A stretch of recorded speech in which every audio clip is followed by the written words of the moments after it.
Alrighty, it's a Boxing Day edition of Freshly Pressed on the Smooth Breakfast. This is Smooth 98.1. Love music, love life. It's 32 minutes past 7 a.m. It's a Friday, it's a feel-good Friday, and what better way to enter the weekend? It seems this holiday period just worked out perfectly into a long weekend. Christmas on Thursday, Boxing Day on Friday, and then Saturday and Sunday, just moving straight into the weekend. So it's a long one for a lot of people, and it's been fun for virtually a large number of people out there. Not everyone has had a wonderful Christmas, and part of the stories will actually highlight that. But we've tried to make the best of it. We've gone about our business of the day yesterday. We spent time with family. We've been reflective, and we've just tried to have a good Christmas celebration as best as we possibly can, in spite of everything. And I hope that you did as well. Welcome into that show where we get to take a look at the stories in the papers, the major headlines. We talk about them, we get analysis, and of course, we get your thoughts and contributions in as well. My name is Ayokunmi Kekiriako. It feels so good to be here, even though it's a holiday Friday. But hey, this is what we signed up for, and we're ready to go. So join us on WhatsApp and join us on YouTube also. You can find us on WhatsApp. Send a message into the number 0911 999 0981 0911 999 That is the WhatsApp number. As always, please try to keep those messages as short and concise as possible. Do not give me a PhD thesis to read because time will not allow me to do that. And join us on YouTube. You can leave your comments there at Smooth 981 FM Lagos. Smooth 981 FM Lagos. Leave your comments. Definitely we'll be getting around to them. All right. Joining me on a Friday morning, as per the usual, even though they should be enjoying their Boxing Day relaxation, they are here with us this morning to make the best of what is in the papers, talking about two very fine gentlemen, AB Bozimo and, of course, Joseph Obari. AB, good morning to you. You're muted, AB, by the way. Okay, apologies. It Good, happens. It powerful, good, powerful strike morning to you, Ayo. Good Merry Christmas to ISIS terrorists to you, Joseph. And good, what a watershed moment we're having in Nigeria to all of our wonderful listeners out there. All right, thank you for that very interesting greeting, AB. Joseph, good morning to you. Good morning, Ayo. Very good to see you again. I hope that your holidays have been good. Happy holidays, everybody. Welcome to the show. Yes, indeed. Happy holidays all around. I'm pretty sure it wasn't happy holidays for certain non-state actors. We'll get into that one in just a moment because I know that AB is fully on board with that. I mean, his words definitely tell you a story. Anyways, the Punch is the paper we're taking the story from, and it says that United States President Donald Trump said on Thursday that U.S. forces conducted deadly strikes against Islamic State terrorists in northwestern Nigeria and vowed more attacks if the militants keep killing Christians. The president stated this on his Truth Social platform, adding that the Department of War executed numerous perfect strikes. A lot of quotes and all that, but I won't go into that. I'll just let you step into this one, AB. Very interesting developments coming out here. I will start from a direct quote from President Trump's truth, as they call it. May God bless our military and Merry Christmas in all caps to all, including the dead terrorists. So this sets the tone for the conversation.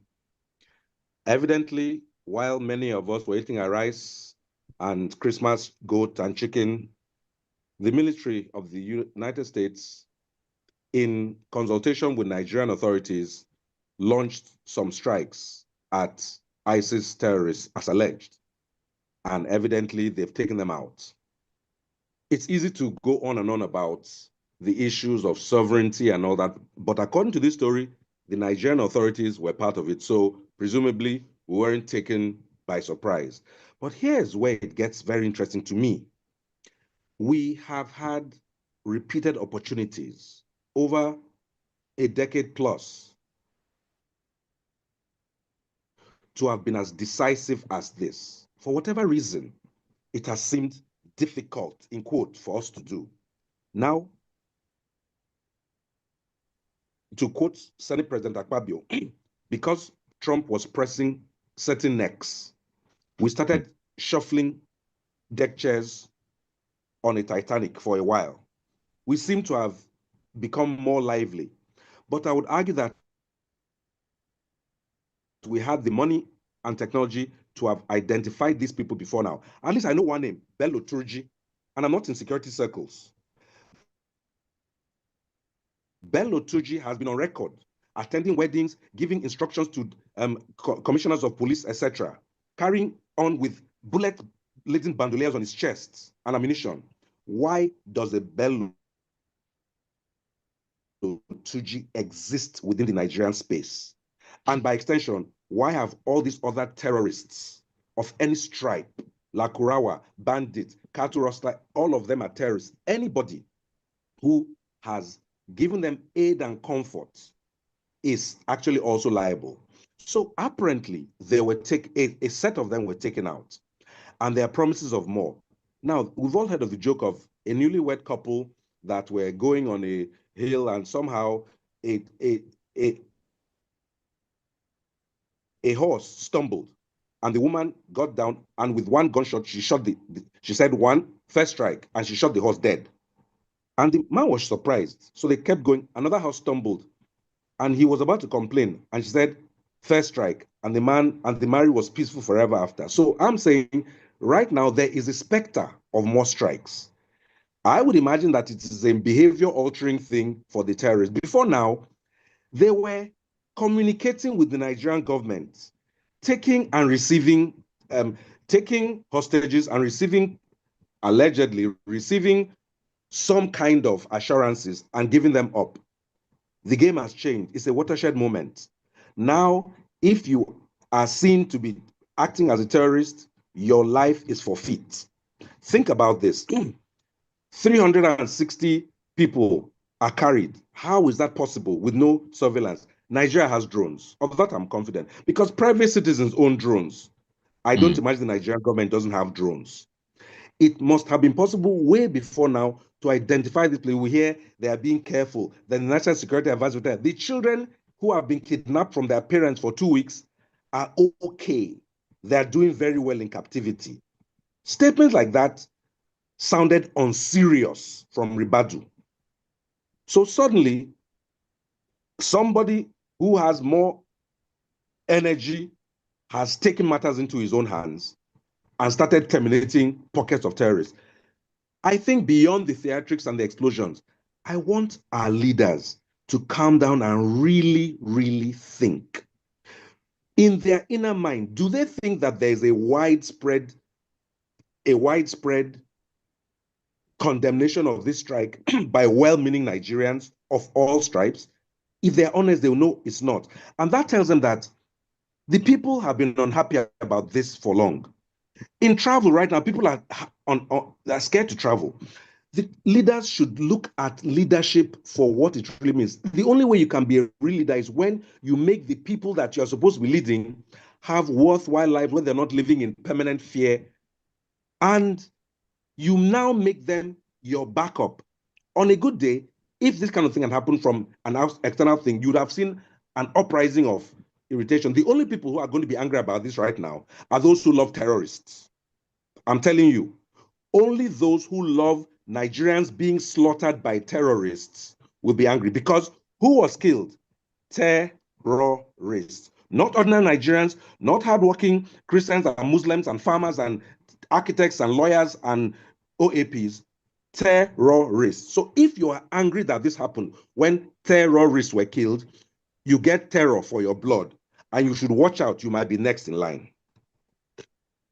That's an interesting perspective there, Joseph. I'm going to bring you in on this one, but before I do, there's a story. There's a story I saw in the Daily Post newspaper, and of course, Shegumi is involved in this. I just want to bring out something he said before you get your thoughts in.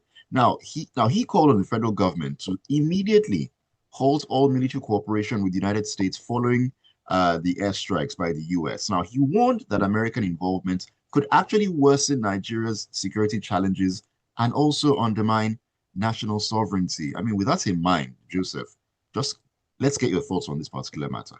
Well, AB has already hinted on that, that there are people who think that Nigeria can go on the way it's going. As one friend uses the word, mollycoddle terrorists, pamper them, make them into heroes, and lavish money on them. And they compare them to Niger Delta agitators who were giving amnesty and all of this. So when you have a nation where a group of people politicize something as serious as national security, then we get to where we are.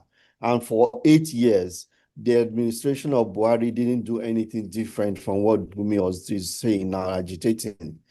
What that administration did was simply to pamper terrorists and you use euphemistic words to describe terrorism.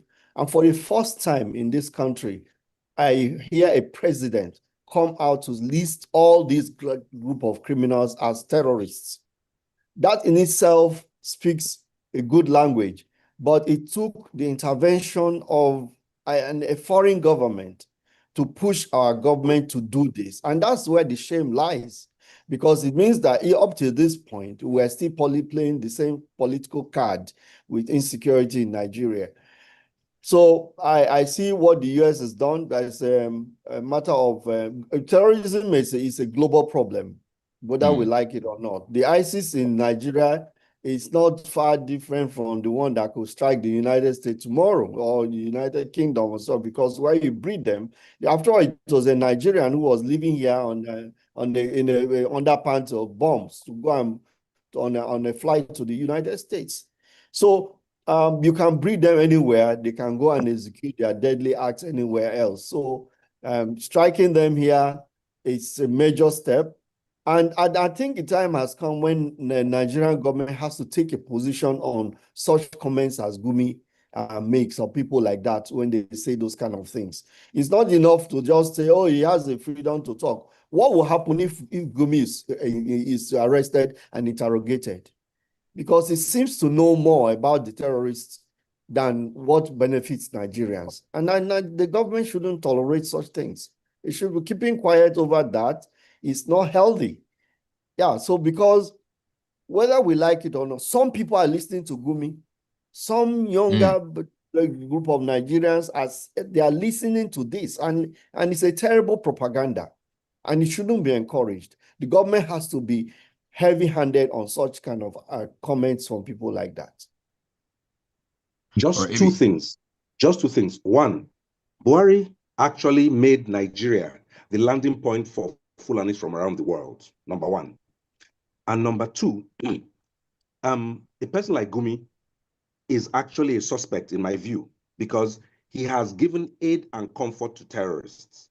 Anybody who makes now, just so that I'll keep everything in stark contrast, there was a time in this country when 91 farmers were decapitated inside Nigeria. So please, don't ever underestimate the wickedness of these people. You cannot kill terrorists. It's a pity you cannot kill them 3 or 4 times each. But anytime terrorists are killed, I rejoice. I didn't stutter. Thank you for sharing those thoughts there, AB. This is a message on WhatsApp. This is from, let me see here. This thing should open up. Okay, I'll go back to that. Technology sometimes it likes to misbehave. Anyways, Joseph, let's step into the Guardian. We're still talking about security-related matters. We talked about this particular story yesterday, on an unfortunate one, really. The Nigerian police have said on Thursday that they suspected a suicide bomber was behind the blast that killed several worshippers in the mosque on Christmas Eve in the country's northeastern Borno state. Now, a police spokesman put the death toll at 5, with 35 wounded. A witness on Wednesday told AFP that 8 people were actually killed. Now, this was before the airstrikes took place in the northern part of Nigeria. I mean, and I said this yesterday, that we actually thought that these sort of bombings were a thing of the past, and we had gone at least beyond that level. But this then came up. Now, there are some schools of thought. A message was sent yesterday to that effect, and I kind of misinterpreted it I'm trying to remember who actually sent the message, that that was some sort of, should I say, act in order to balance the narrative in terms of the whole Christian genocide and co. We shouldn't politicize these sort of things, but there are those schools of thought, and we also need to look at things from different perspectives here. But what do you feel about this in totality? Well, for me, I think it's a wake-up call because with the intervention of the United States and collaboration with our military, there has been some pressure on the terrorist groups and in northern Nigeria in recent times. And so it tells you that they are beginning to look at softer targets as they used to do. So there's a wake-up call for everybody, for the law enforcement agencies, to be very conversant with these tactics. In 2019, for example, we had a spate of suicide bombing and so on. And Right. last year, one case happened, very, very impactful suicide bombing case where over 35 persons were killed. So it tells you that they are beginning to look at the guerrilla warfare thing, using targeting soft targets. And most gatherings like this are some of the places where they get opportunistic attacks where they can strike at soft targets. So gatherings provides very soft targets because you don't know who. And also because it has not happened for a long time, people have relaxed. It just tells you that places of worship have to be more security conscious. In the earlier stages when suicide bombing became common in Nigeria, became noticeable in Nigeria, or became a part of the security issue, mosques and churches were more thorough in the way they screened people and so on. In fact, in some of the places of worship, there were barricades, where you have to go through some very level of screening before you go in. So because it's not happened for a long time, people have relaxed. And they should, particularly in the Northeast, Northwest, they should know that this kind of war, asymmetrical warfare, is still ongoing, and that any person can take any form at any time. So they shouldn't let their guards down. They have to brace up and do screenings of people who are coming in for worship and all of that.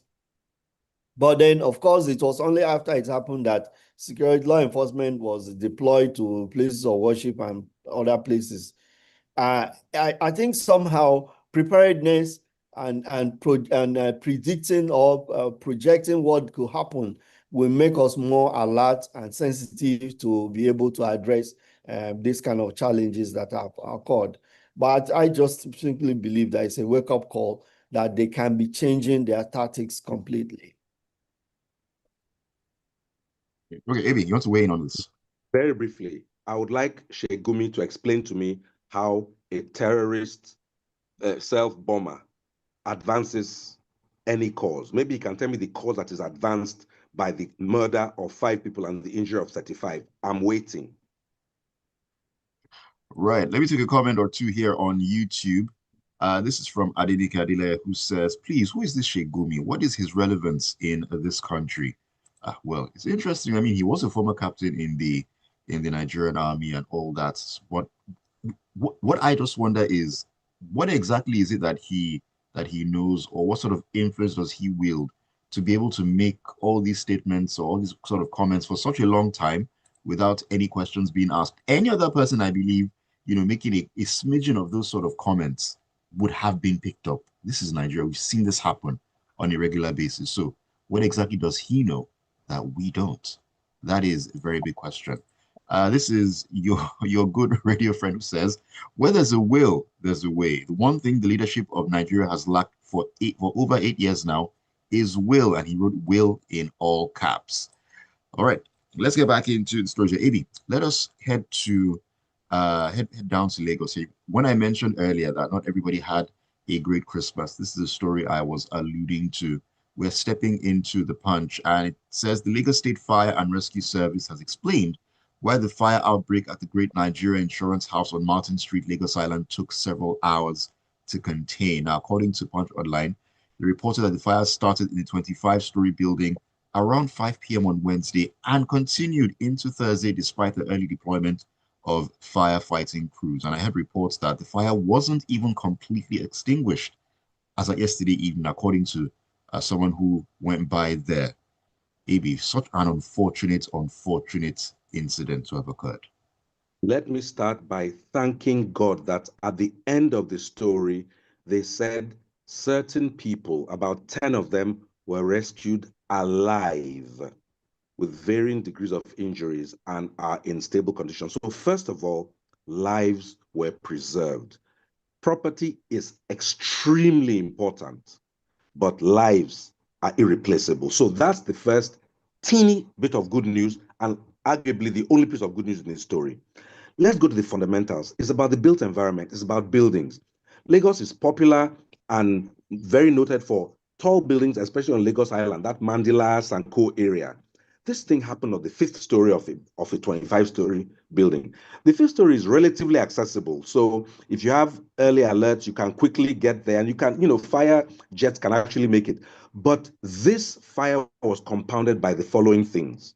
One, they were using what should ordinarily, to me, look like an office building space as storage warehouses. This is possible if you initially make special arrangements to keep those areas fireproof. I think a lot of clothing and all that, which is highly combustible. Fires need three things: fuel, which is the cloth, heat source, and oxygen to rage. Now, you have storage of the wrong type in the wrong place and not enough fire prevention. You should have alarm systems, you should have sprinkler systems. You see, it's not by mistake that professionals, architects, mechanical engineers, electrical engineers are involved in all of these things. It's very easy to just rent out space on your building and get revenue, but you must prepare it first. This is not victim blaming right now. People's lives have been economically shattered, but many are alive. And of course, not just those 10 people, hundreds of others have got their materials destroyed. Then they say because the building had poor storage practices. That's what I'm talking about. Then they said crowd control. People should learn and it happens when a tanker falls over. If you are not about to help, leave the place. That is human behavior. Then last of all, they said the buildings are co-joined. Yes, in dense cities, buildings are close to each other, but there are rules and regulations that should prevent even two buildings side by side fire from traveling from one to the other. It's called a fire break, a firewall. You We don't seem to specially follow treat those the rules wall. here in Nigeria. No, so if we're not following them, then the authorities are to blame because these rules are enshrined in every elementary design book by the professionals. And if these things are not being done, then the authorities are allowing it to happen. Now, you also have building owners who don't consult properly and say, look, okay, we can get X millions from this space that is not being rented out for offices anymore. And they take the money. Building owners and managers should also understand that consultants are not an expenditure, they're an investment in your own safety. And at that point, I'll stop. We mourn those whose economic lives have been thrown in serious disarray. We celebrate the fact that at this point, no lives have been reported lost. But I urge all stakeholders, and all stakeholders include you, me, and everybody, get the proper professionals when you're about to contemplate change of use of a space.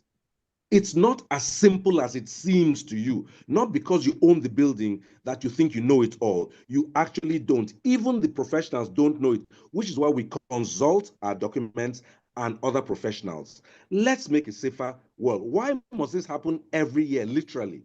It's avoidable. The truth for me is that solving these kind of problems of tackling fire takes a lot more of the planning than when the incident actually happens. So instead of writing a statement to explain why you took so long for you to allow a 25-story building to burn and then affect others adjoining buildings, what you should be doing is what effort have you been doing to ensure that when houses are built close together, there is awareness on what should be done. Was it the story is that this fire started on the 5th floor and could easily have been contained if there had been procedures on managing fire. So were there no people in that building? Didn't they know what they could do before even firefighters come? Were there fire extinguishers there? Was there a hose rail that they can use to? Were there hydrants that can even supply the rail hose to be able to fight? So basic firefighting ability, was it available in that high-rise building? Those are the things that the fire department has to begin to think of addressing those issues and actually go around on inspection to see that there's compliance. And if there are no compliance, you hold the people, owners of buildings responsible. Shut the building down. And shut even order shut the building go down. to court or whatever and get the building shut down if they are not obeying the. It's a life safety issue. So it's not enough to come up and give a statement. Oh, the reason was because there was lack of crowd control. Exactly. Stories. To control crowd when there is fire, you need enlightenment 6 months before the fire occurs. How will you tell Nigerians that when fire occurs, it's not a spectacle for them to gather and just do nothing and stand there and become and scream and shout? And of course, what the other thing reminds me of the story I read the other day about fire incidents where the fire department was complaining that they should stop beating up firefighters who come late to fight and so on. And I asked the question, how should firefighters go out to fight fire without police cover? It shouldn't, it's a no-brainer that they need to, anywhere else in the world, police go with firefighters also. In order to because they are part of the process contain the scene and make sure that there's sanity there. Crowd and all that protect and even protect them. So how would firefighters go? So there's come a lot of gap in planning. And when you don't plan for emergency, you will always mismanage emergency. That's basically what it is. Drills, simulations, and all of those things are not there. When was there last a fire drill on Lagos Island? Ayo, when in your studio that I visited personally, a lovely place, was there last a fire drill? Question. For all our listeners, in the places you frequently go to, restaurants, offices, shops, when have you ever witnessed a fire drill? As a 7-year-old kid in America, with no fire, they taught us stop, drop, and roll. Sometimes we're listening to 1 + 1 = 2. They'll just, the bells go off. Everybody is taught how to safely evacuate the building from age 5, 6, 7. So that by the time you become an adult, you have a consciousness of fire safety. Those are the gaps that Joseph is so correctly pointing out. As I say, these things are avoidable. But most importantly, you don't just, most of those buildings, the exit routes have padlocks and chains on them. There's no escape door. If you're inside, you're inside. Remember a few months ago, a fire happened also in this Lagos Island, and 4 to 5 people died. A woman was trying to jump that. People, this is unacceptable in 2025. As they say in local parlance, let's not carry over this nonsense into 2026, please. What I will say about this issue, well, on one hand, I mean, these fire incidents in Lagos Island, they've been too frequent, way too frequent. But this goes beyond Lagos Island. This is a national sort of issue. And one thing that I will point 100%. out is we have this culture of not learning anything from any it's not my portion. It's not my portion. Whose portion is it? We never learn anything. I remember there was a time where we had a reoccurrence of containers falling off bridges and so on. And then noise was made. Oh, they won't go on the bridges again. This one and that one. Another one would happen. Another would happen. We have this culture of incidents occurring. We make noise. We mourn. We shout. We complain. Promises are made and so on. But nothing is ever done. It's a rinse and repeat situation that we always find ourselves in this country. Why? I don't know. But it cannot go on that way. It cannot go on that way. Let me take your messages as we wrap it up this morning. This is from Joseph Menye in Silver State in Ejigbo, Lagos. Good morning to you, Joseph. Compliments of the season to you as well. He says the airstrikes by the US is just a toxic or a toxin, I guess, or a tonic to trigger quick action from the Nigerian government, which before now have been romancing the terrorists, even the commander-in-chief of terrorism and terrorists. I will not agree with that statement. I mean, I would not put him in that WhatsApp group. Yes, he's funny, but I will not put him in that WhatsApp group. Talking about Gumi walking freely and talking to trigger anger in the nation, but government keeps pampering the enemies of the country. All right. This is from Ayo Infesa, who says, was it not just last week that the Minister of Information claimed Nigeria had settled with America? So what are all these airstrikes all about now? Well, President Trump had already said it before. Coming guns are blazing. Well, there we are. This is from Lekon, who says, terrorism has been pampered since the time of Goodluck Jonathan, at which time men warlords were rehabilitated, with most of them rewarded with government contracts. Now, that marked the beginning of legalization of kidnapping in Nigeria. Then Boko Haram, bandits, herdsmen, and so on and so forth. This time, there should be no mercy, with the message clear that terrorism and banditry will not be condoned. No ceasefire. Flush them all out. Tayo Inaja, good morning to you. He says, infernos in Lagos Island are becoming too rampant, especially for people doing heavy business. And there's no fire prevention measure. So we're saying, I hope they have insurance, because people can't be repeatedly ignorant of their circumstance and be praying against it from happening. You can't pray poor preparation and bad governance and everything. You can't pray the way. It doesn't work that way. At all, at all, at all. It does not work that way. All right, Leko in Lagos says, Abacha said, if insecurity lasts for 24 hours, the government knows about it. The president from day one doesn't have the political will because of 2027 elections. You have people who are sponsors of Boko Haram as minister. Wait, as minister. Then Bello Matawalle, the president, appointed because of political patronage. Also, 400 names of Boko Haram sponsors were given to the government by the UAE, and they haven't been announced. Lekon, your message is long, but that's as much as I can take. Thank you very much for sending. Let me see, there's another comment on YouTube. We wrap it up this morning. Okay, I'm thinking thoughts on YouTube there. All right, we are good to go. Thank you all for the messages as always. We love to get your thoughts and your perspectives as well. Always a pleasure. Always a pleasure to have both of you join me this on a Friday morning, as always, Joseph and AB. Joseph, take us home. I want to say thank you, Ayo, for the opportunity to be here. Abi, nice always to be with you. Always cerebral in your comments and so on.